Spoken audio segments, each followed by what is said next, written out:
Now we have another breaking update coming in. Just a while back, drone attack has targeted the US embassy in Baghdad in Iraq. Remember, that has been on the target in the last few days as well. And in the latest, just some time back, rockets and drone attack on US embassy and a diplomatic facility in Iraq has resumed after a series of earlier strikes. Attack, in fact, came the same day. And rockets and explosive drone targeted the US embassy in Baghdad, triggering sirens and explosions that were heard in the compound. Remember, this is a heavily fortified green zone, but in the last more than 2 weeks, we are witnessing that this has repeatedly come under target. And as far as the day 19th of the war is concerned, the bombing continues. In the latest, we're learning that as far as the Israeli media is concerned, they are reporting that a new ballistic missile attack has come in from Iran that has been detected by the IDF. Sirens are expected to sound in southern Israel shortly. So that's the latest that we're learning in. The attack by Iran, as far as the main area, the key area, there is a concern, especially on southern Israel. So the bombing continues on day 19 of the war. And as far as Saudi Arabia is also concerned, remember, Gulf countries have come under attack in the last few days. And Saudi Arabia has, in the latest, said that it has intercepted a ballistic missile near the Prince Sultan Air Base, preventing a potential strike on the key military installation. According to the officials there, air defense systems were activated in time to neutralize the threat with no immediate reports of damage or casualties so far. This incident underscores heightened tension in the region with critical infra that has time and again come under attack as far as Gulf countries are concerned. For more on this, let me go across to Major General Dr. Ranjan Kochhar, defense expert. Thank you so much, sir, for connecting with us and for your time. Time and again, in the last more than 2 weeks, we have seen that the Gulf countries have come under attack, mainly Saudi Arabia. Do you think they will become part of this war anytime soon? Will they also retaliate? Because Iran, on its part, is saying that it is only attacking the US bases in the Gulf region. But we have also seen attacks on the key civilian infra as well. You see, what is happening is that the statements made from Iran is very, very clear that they are basically targeting the US assets in these areas largely.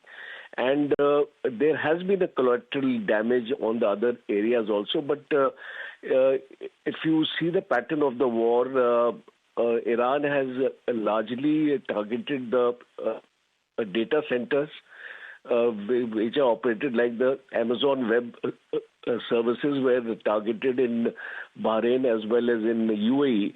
And they've also targeted specific U.S. Where the intelligence has been obtained, where the U.S.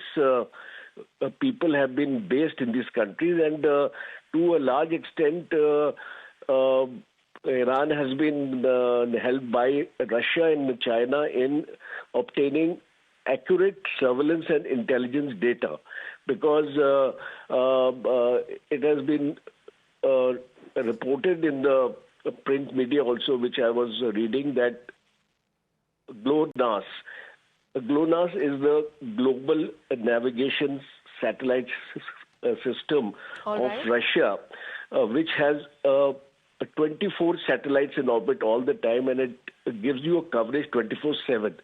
So this has been reportedly being used by Iran for accurate data assessment and pinpointing of targets. And that is why if you compare the 12-day war to this war, you will find that there has been more precision strikes by Iran in this part of the in this war, because of this accurate information being supplied by GLONASS. And that is the reason we have seen that Iran has used its missiles effectively.